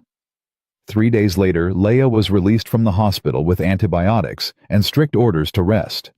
Ethan took a week off work to care for her. They spent the time on the couch watching documentaries about aviation and working on her design. The competition is in 2 weeks, Leia said. Am I going to be ready? Do you want the truth? Always. Physically, probably not. Your lungs need time to heal, but your design is ready. Your presentation is ready. So maybe the question is whether you're willing to compete even if you're not at 100%. Mom competed in a marathon when she had the flu. Remember? She came in last place, but she finished. Ethan did remember. Sarah, stubborn as always, refusing to quit even when her body begged her to stop. Your mom was crazy. So am I. I'm competing. Okay. But if you feel sick, if your lungs hurt, you stop. Deal. Deal. The next week was intensive. Ethan helped Leia refine her presentation. They practiced questions judges might ask. They prepared backup explanations for every design choice. Why did you angle the winglet at 42 degrees? Ethan asked. Because 42 degrees provides optimal vortex disruption while minimizing additional weight. At 40 degrees, you don't get enough disruption. At 45, the weight penalty exceeds the aerodynamic benefit. Perfect. And if they ask why not use a split winglet design? Split winglets work better on larger aircraft. On smaller frames, the structural complexity outweighs the marginal efficiency gains. She knew her stuff. Better than kids twice her age. The day before the competition, Marcus called. How's she doing? Nervous, excited, still coughing but improving. She's going to crush this competition. I hope so. She's worked so hard. Ethan, I need to tell you something. Veronica might not be at the competition tomorrow. Why not? The board is calling for a vote. They want to remove her as CEO. Tomorrow, same time as the competition. Ethan felt his stomach drop. Why? Because change is expensive. Because treating employees well cuts into profit margins. Because the old guard wants the old ways back. But she's been doing everything right.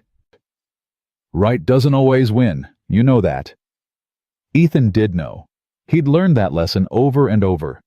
But knowing didn't make it easier. What's going to happen? She fights. She presents her case. The board votes. If she loses, she's out. The foundation probably dies with her tenure. Everything she's been building gone. Can I help? Actually, yes. She wants you there. As a witness. Someone who can speak to what she's accomplished. What she's become. Marcus, I can't. Leia's competition is at the same time. I know. I told Veronica that. She said she understands, that Leia comes first. But I wanted you to know the offer was there. After he hung up, Ethan sat at the kitchen table staring at nothing. 2 events, same time, both important, both potentially life-changing. Leia came out of her room with her presentation boards. I think I'm ready. You are. You're going to be amazing. You'll be there right in the front row. Wouldn't miss it for anything. But even as he said it, he thought about Veronica. About the woman who'd changed, who'd tried, who'd built something good from the ashes of her cruelty. And now she was going to lose it all, because profit mattered more than people. That night, Ethan couldn't sleep. He kept thinking about Richard Pierce's letter, about the 17 people he'd saved, about the choice between what was easy and what was right. At midnight, he made a decision. The next morning, he sat Leia down at breakfast. I need to tell you something. You're not coming to the competition. Her voice was flat, matter of fact. How did you know? Because you have that look. The one you get when you're about to do something noble and stupid. It's not stupid. Veronica needs help. So do I. I know, and I want to be there, more than anything. But Leia, if I don't show up for her, she loses everything. The foundation, the scholarships, everything we've been working toward. And if you don't show up for me, you'll still compete, you'll still be brilliant, and you'll know that your dad chose to help someone who needed it. Leia looked at her cereal. This is because of what I said, isn't it, about Mom and forgiveness? Partly. But mostly it's because it's the right thing. I hate the right thing sometimes. Me too, kiddo. Me too. She was quiet for a long moment. Then she looked up. Go. Help her. But you have to promise me something. Anything. You have to tell me everything. Every detail of my competition. Someone has to record it so you can watch later. Angela already offered. She'll film the whole thing and sit in the front row for me. Okay, then go. Save the day. Again. He pulled her into a hug. I'm so proud of you. I know. Now go before I change my mind and make you stay. The Vanguard board meeting was at 9. Ethan arrived at 8:45 wearing his only suit. Security let him through without question. Everyone knew who he was now. Marcus met him in the lobby. You came. Where else would I be? At your daughter's competition. Angela's there, recording everything. Leia understands. Does she? She's 8. She understands that sometimes being a good person means making hard choices. They rode the elevator to the executive floor. Through glass walls, Ethan could see the boardroom. 12 people seated around a long table. Veronica at the head looking small and tired. When she saw Ethan, her face transformed. Relief, gratitude, hope. You shouldn't be here, she said when he entered. Yeah, I get that a lot. Leia's competition is being recorded. She told me to come help you, so here I am. The board chairman, a man in his 70s named Whitmore, cleared his throat. Mr. Cole, we weren't expecting you. Ms. Pierce asked me to be here, as a witness to her character. Her character isn't in question. Her judgment is. Then let's talk about judgment. Ethan moved to the front of the room. 12 sets of eyes watched him, some curious, some hostile, all waiting. 6 months ago, this woman humiliated me in front of my daughter, told an 8-year-old girl that her dreams were worthless, fired me for standing up to her. I had every reason to hate her, to want her to fail. And yet you're here defending her, Whitmore said. Why? Because people can change. Because she did change. Because in the months since that day, she's implemented policies that protect workers, created scholarships for kids who need them, built a foundation that's going to help hundreds of families. She's become the leader her father believed she could be. At what cost? Another board member asked. Profits are down 8%. Efficiency is down 12%. She's making us soft. No, she's making you human. There's a difference. Human doesn't pay dividends. Neither do lawsuits. Neither do strikes. Neither does the public relations nightmare of being known as the company that crushes people. You want to talk numbers? Let's talk about the $18 million in contracts you almost lost when that video went viral. Let's talk about the recruiting crisis you had when no one wanted to work for a company that treats employees like garbage. Veronica fixed that. She saved this company by making it a place people actually want to work. Whitmore leaned back. You make a compelling argument, Mr. Cole, but the bottom line matters. Of course it does. But so do people. Richard Pierce built this company on the idea that you could have both. Profits and principles. Success and soul. Veronica is trying to honor that legacy. And you want to fire her for it? We want stability. You want comfort. There's a difference. Stability means building something that lasts. Comfort means avoiding anything hard. What Veronica is doing is hard, but it's right. And if you fire her, you're telling everyone in this company and everyone watching that right doesn't matter. Only easy matters. The room was silent. Ethan looked at each board member in turn. I saved 17 people 3 years ago. One of them was Richard Pierce. He wrote me a letter thanking me. Told me that if I ever needed anything to call. I never did. But I'm calling now. On behalf of his daughter. Give her a chance to finish what her father started. Give her time to prove that doing good and doing well aren't mutually exclusive.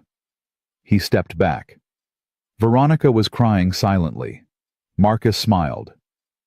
Whitmore looked at the other board members. We'll vote. All in favor of retaining Veronica Pierce as CEO.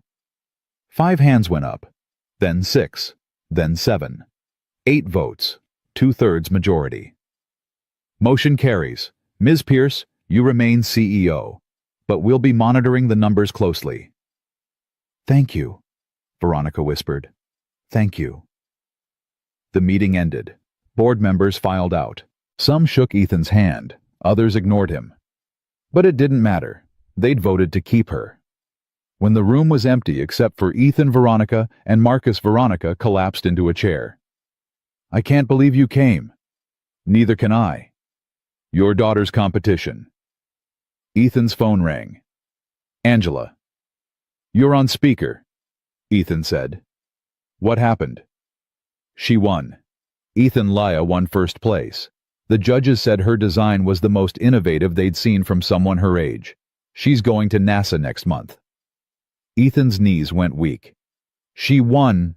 She destroyed the competition, and she did it while coughing through half her presentation. Kid's a warrior. Can I talk to her? Hold on. Rustling sounds. Then Leia's voice breathless and excited. Dad, I won. I actually won. I'm so proud of you, baby. So incredibly proud. I wish you were here. Me too. But Angela filmed everything. I'll watch it tonight and we'll celebrate. Did you help the mean lady? Ethan looked at Veronica. Yeah, I did. Good. Mom would be proud of that too. His throat tightened. I love you, kiddo. I love you too. Now come home so we can celebrate properly. He hung up. Veronica was staring at him. She won. She won. And you missed it, because you were here, helping me. Yeah. Why? Because watching that video tonight with her will be just as good. Because teaching her that helping others matters more than personal glory is more important than being there in person. Because that's what being a father means. Making hard choices and hoping you made the right one. Veronica stood up and hugged him. Not a professional hug, a real one. Thank you for everything, for showing me who I could be, for giving me a second chance, for believing I could change. You did change. That's all you. No, it started with you, with your daughter, with that moment in the hallway when you stood up to me. That's when I realized I'd become a monster. You weren't a monster. You were hurt and scared, and trying to be strong in all the wrong ways. My father would have liked you. I liked him, the one time we met. She pulled back. I want to do something. For Laya. For winning. She already has the scholarship. Not that. Something else. Something special. Veronica smiled. How would she like to visit Vanguard, to see the XJ-7 up close, to sit in the cockpit? She'd lose her mind. Then let's make it happen. Next week. Private tour. You, her, Marcus, and me. No cameras. No press. Just a girl and her dream. Ethan felt tears building. That would mean everything to her. Then it's done. That night, Ethan watched the competition video with Leia. She sat next to him on the couch, her first-place medal around her neck, talking through every moment. And then the judge asked about structural integrity, and I told him about the carbon fiber composite, and he looked so impressed, Dad. You should have seen his face. I'm seeing your face. That's better. No, it's not. You should have been there. I know. I'm sorry. She leaned against him.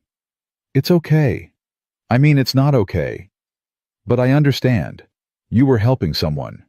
That matters. You matter more. I know. But other people matter too. Mom always said that. She said we're all connected, that helping one person helps everyone. Your mom was very wise. I miss her. Me too. They watched the rest of the video in silence. When it ended, Leia looked up at him. Dad, can I ask you something? Anything. Your tattoo, the wings of valor. What do the coordinates mean? He'd been waiting for this question for years. They're the location of my last mission, the one that ended my career. The one where you saved those 17 people. Yeah. Including Veronica's dad. Yeah. So you've been carrying them with you this whole time, the people you saved. He looked at his arm. The tattoo was faded now, scarred from the fire, but still there, still visible. I guess I have. That's beautiful, Dad. You're like carrying their lives with you wherever you go. I never thought of it that way. Well, now you should, because it means you're never alone. All those people you saved, they're always with you, and so is Mom. And so am I. He pulled her close. How did you get so smart? I learned from the best. The next week, Ethan, Leia, Marcus, and Veronica stood in Hangar 3. The XJ7 gleamed behind its glass case, but today the case was open. Go ahead, Veronica said to Leia. You can touch it. Leia approached slowly, reverently. She reached out and placed her hand on the wing. Her eyes filled with wonder. It's so smooth. Carbon fiber composite, Ethan said. Same material you used in your design. Can I really sit in the cockpit? That's why we're here. They helped her climb up. She settled into the pilot's seat, her feet not quite reaching the pedals, her hands gripping the controls. How does it feel? Veronica asked. Like home, Leia whispered. Like I was born to be here. Ethan took a photo. His daughter in a fighter jet cockpit. 8 years old and already flying. Someday, Leia said, someday I'm going to fly one of these for real. I believe you, Veronica said. And when you do, I'll be in the front row watching. They spent an hour in the hangar. Leia asked a million questions, touched every surface, memorized every gauge. This was more than a tour. This was a promise, a vision of her future. When they finally left, Leia held Ethan's hand. Best day ever. Better than winning the competition. Different, but equally good. That evening, Ethan received a call from a number he didn't recognize. He answered. Captain Cole. A man's voice, official sounding. This is Ethan Cole. This is General Matthews from the Pentagon. We met briefly during the Vanguard demonstration. I remember, sir. I'm calling because we have a proposition. The Air Force is looking for civilian consultants, people with real-world experience and perspective. Your name came up, repeatedly. Sir, I'm medically discharged. I can't fly. We don't need you to fly. We need you to teach, to review, to help train the next generation. The pay is substantial, the schedule is flexible, and you'd be serving your country again. Ethan looked at Leia reading a book on the couch, then at Sarah's photo on the mantel. Can I think about it? Of course. But Captain Cole, the Air Force, doesn't forget its heroes. We'd be honored to have you back, in whatever capacity you're comfortable with. After he hung up, Marcus called. You heard? About the Pentagon job. Yeah. Did you have something to do with that? I may have made a recommendation. Or 12. Marcus. Listen, you've spent 3 years hiding, being invisible. Don't you think it's time to stop hiding and start living? Ethan looked at his tattoo, Wings of Valor, the coordinates, the reminder of who he used to be. Maybe Marcus was right. Maybe it was time to stop hiding, not because hiding was shameful, but because living was better. "I'll take the job," Ethan said. "On one condition." "What's that?" "I want to help train the scholarship kids, the ones from the foundation. I want to be part of building their futures." "Done. Veronica will love that." 6 months later, the Richard Pierce Memorial Foundation officially launched. 20 kids received full scholarships. Leia was there presenting her NASA experience to the crowd, inspiring the next generation. Veronica gave a speech about her father, about redemption, about second chances. "My father built this company on the belief that everyone deserves opportunity. I almost destroyed that legacy, but someone showed me the way back. Someone who had every reason to hate me but chose forgiveness instead." Ethan Cole reminded me that strength isn't about power, it's about service, and I'm grateful every day for that lesson. After the ceremony, Ethan stood with Leia, Marcus, and Veronica watching the scholarship kids explore the facility. "We did it," Veronica said. "We really did it." "You did it," Ethan corrected. "This was your vision." "It was my father's vision. I'm just finally smart enough to see it." Leia tugged Ethan's sleeve. "Dad, look." She pointed at a young girl maybe 6 years old staring at the XJ7 with the same wonder Leia had shown. "That was me," Leia said. "That's every kid who dreams of flying." "And now they all have a chance," Ethan said. "Because of this foundation. Because people decided to help." Marcus put his hand on Ethan's shoulder.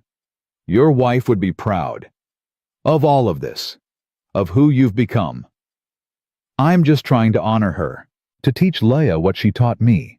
That kindness matters, that people matter, that falling doesn't mean you stop flying." Veronica smiled. "Your tattoo, Wings of Valor. I finally understand what it means." "What's that?" "It means you never stopped flying. Even when you were on the ground, even when you were invisible. You were still lifting others up, still giving people wings. That's what valor really is." Ethan looked at his daughter, at the kids exploring the hangar, at the future they were building together. "My father used to say something," Veronica continued. "He said the measure of a person isn't how high they fly. It's how many people they bring with them. You brought me with you, Ethan. When I was falling, you caught me, and now we're flying together." "We all are," Marcus added. "That's the point. No one flies alone." As the sun set through the hangar windows, Ethan watched Leia explain aerodynamics to the younger scholarship recipients. His daughter, a teacher already, a leader, a dreamer. He touched his tattoo, the wings, the coordinates, the reminder of 17 lives saved. But now it meant more. It meant Sarah. It meant Leia. It meant every person he'd helped, every life he'd touched. Wings of valor. Not just what he'd earned, what he'd become. That night back in their apartment, Leia climbed into bed with her NASA certificate framed on the wall. "Dad?" "Yeah, kiddo. Do you think Mom knows about everything we've done?" Ethan looked at Sarah's photo. "I think she knows. And I think she's proud. I'm proud too, of you, for not giving up, for helping people even when it was hard. I learned that from her, and now you're learning it too. Good, because when I'm a pilot I want to be like you. I want to save people. I want to give them wings. You already do, baby, every day." She smiled and closed her eyes. "Love you, Dad." "Love you too." He turned off the light and stood in the doorway watching her sleep. This little person who'd survived so much, who'd never stopped dreaming, who'd taught him that falling wasn't the end, just the beginning of learning to fly differently. Outside, the world continued. But in this small apartment with his daughter sleeping and his wife watching from memory, Ethan Cole finally felt something he hadn't felt in years: peace. He'd fallen from the sky once, lost everything that mattered, became invisible. But he'd climbed back, not alone, never alone, with Marcus guiding, with Veronica changing, with Laya believing. And now they were all flying together, building something bigger than themselves, creating opportunities where none existed, giving wings to those who'd never dreamed they could soar. That's what Wings of Valor really meant, not just surviving the fall, but teaching others to fly.